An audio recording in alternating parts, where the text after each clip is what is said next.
Hello there everyone, welcome back to our channel again. In today's quick video, you're going to see how to share screen on Meet. It's pretty easy, so to do that, let me show you the steps. To join a Meet video meeting at the bottom, click present now and select a tab, a window or your entire screen.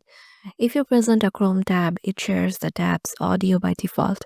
To present a different tab, select the tab that you want to present. On the banner, click share like this. Share this tab instead. If you present the slides presentation through a tab, you can control it in Meet. Click share and there's a optional something for you to unpin your presentation and show it as a tile. Click unpin. You can now find more participants while you present. And there's some tips for you. If your camera is turned on, your video is active while you are presenting.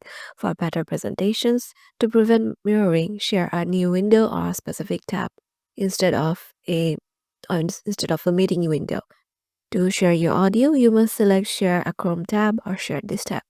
So yeah, this is how you can just share your screen on Meet or Google Meet. Hope this video will help you out and we will see you in the next video.